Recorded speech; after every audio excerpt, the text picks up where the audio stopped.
Good morning, children. How are you all? I know you all are well at home. मैं अनीता घोष आज आप लोगों का लेसन नंबर 12 संसार पुस्तक है एक्सप्लेन करूँगी। ये आपकी जो लेसन है ये एक पत्र के रूप में है, जो पत्र जवाहरलाल नेहरू जी ने अपनी पुत्री इंदिरा गांधी को लिखे थे। तो आज हम इसे अच्छे से समझेंगे। पंडित जवाहरलाल नेहरू के बारे में तो आप जानते हो कि ये हमारे देश के प्रथम प्रधानमंत्री थे और इनका जन्म 14 नवंबर 1889 को हुआ था एवं 27 मई 1964 को इनकी मृत्यु हुई थी। और इंदिरा गांधी का जन्म 19 नवंबर 1917 को हुआ था और उनकी मृत्यु 31 अक्टूबर 1984 को हुई थी। इस कहानी में जवाहरलाल नेहरू जी अपनी पुत्री इंदिरा गांधी को पत्र द्वारा संसार के बारे में समझाते हैं कि जैसा संसार आज आप लोग देख रहे हैं वो ऐसा नहीं था, इसके बहुत सारे रूप थे और उसको समझने के लिए वो इस कहानी को लिखते हैं, यानी कि पत्र द्वारा उसे समझाते हैं। वह कहते हैं को यह जानकर खुशी होगी कि आज यानी कि 19 नवंबर है और आज इंदिरा गांधी का जन्म दिवस है। ये पत्र तब लिखी गई थी जब इंदिरा गांधी मसूरी में रहती थी और जवाहरलाल नेहरू इलाहाबाद में रहते थे। इलाहाबाद में रहने के कारण छोटी छोटी बातों की इंदिरा गांधी की छोटी छोटी बातों का वो जवाब नहीं दे पाते थे, जिसके कारण उन्होंने पत्र लिखकर उन सभी बातों की जानकारी इंदिरा गांधी को दी थी। इस पत्र को उन्होंने अंग्रेजी में लिखा था, लेकिन प्रेमचंद्र जी ने इसे हिंदी में अनुवाद किया था। वो कहते हैं कि भारत जो कि इतना बड़ा देश है, लेकिन उसके मुकाबले में इंग्लैंड एक छोटा सा टापू है, दुनिया का एक छोटा सा ये हिस्सा है। अगर हम दुनिया का हाल जानने के शौक़ रखते हैं तो हमें सब देशों का और उन सब जातियों का जो इस पे बसी हुई है ध्यान रखना पड़ेगा, केवल उस एक छोटे से देश का नहीं जिसमें हम पैदा हुए हैं। वे कहते हैं मुझे मालूम है कि इन छोटे छोटे खतों में मैं बहुत थोड़ी सी बातें ही बतला सकता हूँ, लेकिन मुझे आशा है कि इन थोड़ी सी बातों को भी तुम शौक़ से पढ़ोगी और समझोगी कि दुनिया एक है और दूसरे लोग जो इसमें आबाद हैं वे हमारे भाई बहन हैं। वे अपने पत्रों द्वारा उन्हें बताते हैं कि जब तुम बड़ी हो जाओगी तो तुम दुनिया और उसके आदमियों का हाल मोटी मोटी किताबों में पढ़ोगी। उसमें तुम्हें जितना आनंद मिलेगा उतना किसी कहानी या उपन्यास में भी न मिला होगा। वो देखो इस चित्र में लिखा हुआ है, पत्र का चित्र बना है और जिसे इंदिरा गांधी जी पढ़ रही हैं, और इस चित्र के माध्यम से आपको ये समझने की ज़रूरत है कि वे पत्र द्वारा ही उन्हें सब कुछ समझाते थे। तो बच्चों, आपने देखा अभी तक इस कहानी के द्वारा यानी इस पत्र के द्वारा जवाहरलाल नेहरू जी संसार से जुड़ी सारी बातों को इंदिरा गांधी को बताते हैं और उन्हें उसी पर अमल करने की सलाह देते हैं। और वो आगे बताते हैं कि पत्र द्वारा उन्हें बताते हैं कि यह तो तुम जानती ही हो कि यह धरती लाखों करोड़ों वर्ष पुरानी है और बहुत दिनों तक इनमें कोई आदमी न था।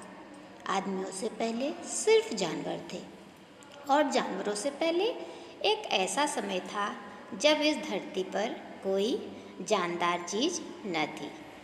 आज जब यह दुनिया हर तरह के जानवरों और आदमियों से भरी हुई है, उस ज़माने का ख्याल करना भी मुश्किल है जब यहाँ कुछ न था, लेकिन विज्ञान जानने वाले और विद्वानों ने जिन्होंने इस विषय को खूब सोचा और पढ़ा है और लिखा है कि एक समय ऐसा था जब यह धरती बेहद गर्म थी और इस पर कोई जानदार चीज़ नहीं रह सकती थी। और अगर हम उसकी किताबें पढ़ें और पहाड़ों और जानवरों की पुरानी हड्डियों को गौर से देखें तो हमें खुद मालूम होगा कि ऐसा समय ज़रूर रहा होगा। तो बच्चों, इसमें पत्र में जवाहरलाल नेहरू जी इंदिरा गांधी को बता रहे हैं कि एक ऐसा समय रहा होगा जिस समय इस धरती पर कोई भी जानदार चीज़ नहीं रही होगी और यह पृथ्वी जो थी पहले बहुत गर्म थी। यहाँ पर कोई भी जानवर या मनुष्य नहीं रह सकते थे। लेकिन आज जो हम पृथ्वी के बारे में जानते हैं वो कैसे हमें पता चला है? हमें विज्ञान जानने वालों और विद्वानों की वजह से, जो उन्होंने खूब सोचकर और पढ़कर लिखा है और हम पढ़ी हुई चीज़ों को आज सुनकर समझते हैं, तो उनकी बदौलत से हम आज संसार के बारे में थोड़ा बहुत जानते हैं। उनका कहना है कि पहाड़ों और जानवरों की पुरानी हड्डियों को गौर से देखने पर हमें मालूम होता है कि ऐसा समय ज़रूर रहा होगा। और हम लोग ये सभी चीज़ें कैसे जानते हैं? क्योंकि पुस्तकों में जो उन्होंने, विद्वानों ने लिखा है वो हम पढ़ते हैं और जानते हैं। क्योंकि हम में से कोई भी पुराने समय में तो रहा नहीं है, तो हम लोग तो बिल्कुल भी नहीं जानते कि कैसा है। तो हम इन सब के बारे में कैसे जानते हैं? विद्वानों के द्वारा लिखी गई किताबों की वजह से। तो आप वो आगे लिखते हैं कि तुम इतिहास की किताब में ही पढ़ सकती हो, लेकिन पुराने ज़माने में तो आदमी पैदा ही न था, किताबें कौन लिखता? तब हमें उस ज़माने की बातें कैसे मालूम हो? यह तो नहीं हो सकता कि हम बैठे बैठे हर एक बात सोच निकालें। यह बड़े मज़े की बात होती, क्योंकि हम जो चीज़ चाहते सोच लेते और सुंदर परियों की कहानियाँ गढ़ लेते। लेकिन जो कहानी किसी बात को देखे बिना ही गढ़ ली जाए, यह ठीक कैसे हो सकती है? लेकिन खुशी की बात है कि उस पुराने ज़माने की लिखी हुई किताबें ना होने पर भी कुछ ऐसी चीज़ें हैं जिसमें हमें उतनी ही बातें मालूम होती है जितनी किसी किताब से होती है। तो देखो बच्चों, यहाँ पे इतनी सारी किताबें हैं। इसे पढ़ने से हमें पुराने समय में जो जो घटनाएं हुई हैं उसके बारे में मालूम हो गई हैं सारी बातें। तो अभी हम देखते हैं आगे और क्या होता है। जवाहरलाल जी आगे अपनी पुत्री को पत्र में लिखते हैं कि ये पहाड़, समुद्र, सितारे, नदियाँ, जंगल, जानवरों की पुरानी हड्डियाँ और इसी तरह की और भी कितनी ही चीज़ें हैं जिनमें हमें दुनिया का पुराना हाल मालूम हो सकता है।